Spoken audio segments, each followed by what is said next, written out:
আপনাদেরকে একটা কথা বলি, 1947-এ যখন ভারত পাকিস্তান ব্রিটিশদের থেকে নিজ নিজ গন্তব্য নিজ নিজ ভূখণ্ড বুঝে নিল, এর আগে 1920, 1857 এই সময়গুলোতে যারা ব্রিটিশদের বিরুদ্ধে ব্রিটিশ খেদাও আন্দোলনে যারা ভূমিকা রেখেছিলেন, সবচেয়ে বেশি আন্দোলন করেছিলেন হচ্ছে আলেম সমাজ, আলেমরা।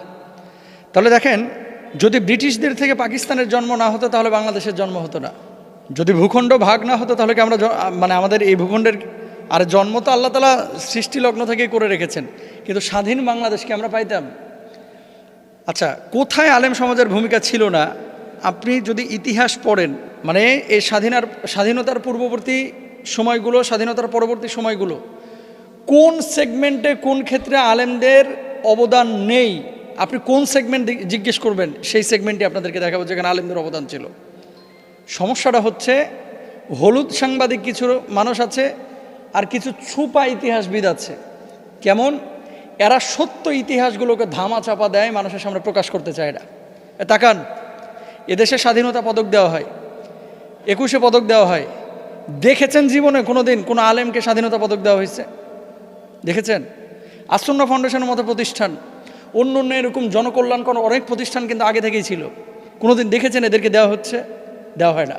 তার মানে কি, যতই কাজ করেন না কেন, আলেম ওলামা হুজুররা যতই ভালো কাজ করুক, আলেমদের রক্তের তো কোনো দাম নাই। শাপলা চত্বরের ইতিহাসকে আপনারা ভুলে গিয়েছেন। আলেমরা পাখির মতো মরে পড়ে থাকে, এটাকে কেউ নিউজও করে না অনেক সময়, মেইন স্ট্রিম মিডিয়াগুলোকে। আলেমদের অবদান অবশ্যই ছিল এবং এখনও আছে। যমুনা টেলিভিশন 3-4 দিন আগে নিউজ করেছে যে এবার শুধু মাদ্রাসার স্টুডেন্ট, আলেম ওলামা, হাফেজ, মুফতি এরকম শহীদ হয়েছে প্রায় 73 জন। আরেক জায়গায় দেখলাম 75 জন। শুধু হাফেজ, আলেম, মাওলানা, মুফতি এরকম 73 জন শহীদ হয়েছে এবার ছাত্র আন্দোলনে। তো এরা কারা? এরা কি আলেম না? কিন্তু যতটা আলোচনা সাধারণের ব্যাপারে হচ্ছে, আলেমদের ব্যাপারে আলোচনা শুনছেন? শোনা যায় না। এই দেশে জাতীয় পর্যায়ে আলেমরা কোনো অংশগ্রহণ করুক, এটা অনেক মানুষ চাইতো না। কিন্তু এখন মানুষের মেন্টালিটি চেঞ্জ হয়েছে। এখন মানুষ জানে বন্যা আসলে আগে আলেমরা ঝাঁপিয়ে পড়ে।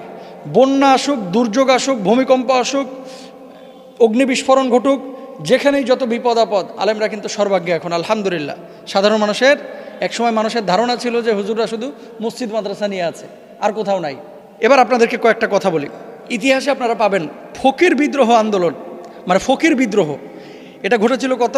1763 থেকে 1794 সাল পর্যন্ত। এই ফকির বিদ্রোহে যারা নেতৃত্ব দিয়েছিলেন, ইতিহাস ঘেটে দেখেন তারা ছিল আলেম। 2 নম্বরে আসেন ওয়াহাবি আন্দোলন, 1820 থেকে 1870 সাল পর্যন্ত। এই আন্দোলনে যারা নেতৃত্ব দিয়েছেন তারা ছিলেন আলেম। এরপর আসেন 3 নম্বর ফরাইজি আন্দোলন। এই ফরাইজি আন্দোলনে যারা নেতৃত্ব দিয়েছেন তারা ছিলেন আলেম, 1828 থেকে 1862 সাল পর্যন্ত। 4 নম্বর আসেন তিতুমিরের বাঁশের কেল্লার ইতিহাস আপনারা সকলেই জানেন।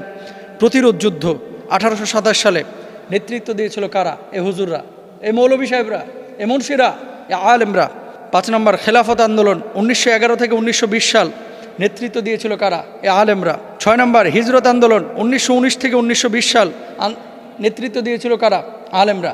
এবার আসেন ভারতের জন্মের আগে ব্রিটিশ খেদাও আন্দোলন, সিপাহী বিদ্রোহ, সিপাহী বিপ্লব, এই সমস্ত আন্দোলনে জমিয়তে উলামায়ে হিন্দ এবং ভারতের ওলামা ইকরাম তারা অবদান রেখেছে। আপনি দেখেছেন আমাদের কোনো কিতাবাদিতে, পাঠ্যপুস্তকে এই সমস্ত ইতিহাস নিয়ে আসতে আনা হয় না। কারণ এরা চায় না যে সাধারণ মানুষ জানুক যে এদেশে স্বাধীনতা সার্বভৌমত্বের জন্য আলেমদেরও রক্ত ঝরেছে।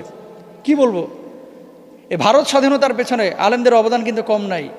আজকে যে মুঘল সাম্রাজ্য, ব্রিটিশ খেদাও আন্দোলন, ব্রিটিশদেরকে এখান থেকে তাড়ানোর জন্য যারা সংগ্রাম করেছে, রক্ত দিয়েছে, হাজার হাজার আলেমকে জবাই করে ফাঁসিতে ঝুলিয়ে, এই যে আপনার গাছে ঝুলিয়ে রেখেছিল ব্রিটিশরা, সেই ইতিহাস কিন্তু এখন আমাদের যুবকরা জানে না। পাঠ্যপুস্তকে এই সমস্ত জিনিসগুলো নিয়ে আসতে হবে। আমি একটা কথা সবশেষ বলতে চাই, আলেমরা কিন্তু মানুষের কাছে পাওয়ার জন্য, মাল পাওয়ার জন্য, সম্মান পাওয়ার জন্য কাজ করে না ভাই, কাজ করে আল্লাহর জন্য। কিন্তু কথা হচ্ছে কিছু কিছু সময় আমাদের অবদানগুলোকে চাপিয়ে রাখা হয়, দমিয়ে রাখা হয়, প্রকাশ করা হয় না, স্বীকৃতি দেওয়া হয় না। আমরা শুধু স্বীকৃতিটা চাই। আল্লাহ তাআলা আমাদেরকে বোঝার তৌফিক দান করুন।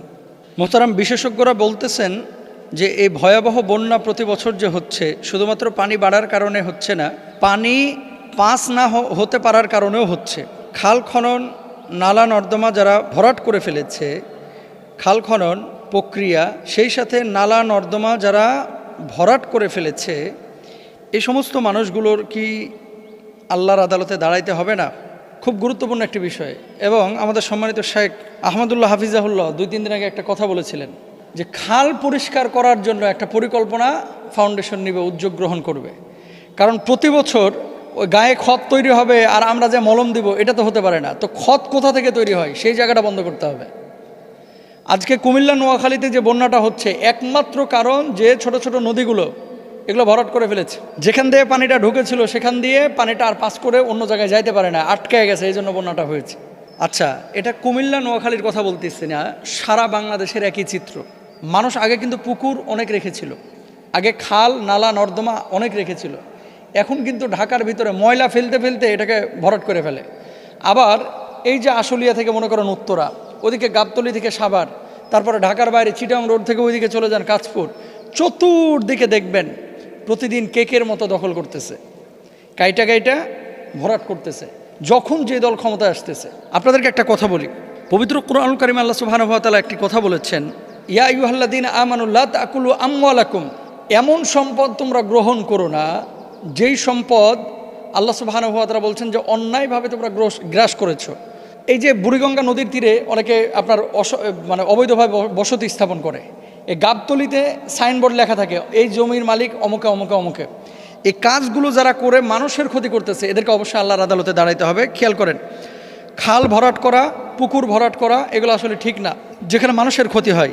তবে আপনি যদি বলেন যে পুকুর ভরাট করা কি হারাম, তাহলে আরে ভাই, আপনার যদি ব্যক্তিগত পুকুর থাকে, আপনার বাড়ির সামনে পুকুর এখন দরকার না, আপনি ভরাট করেন, সেটা আপনার ব্যক্তিগত ব্যাপার।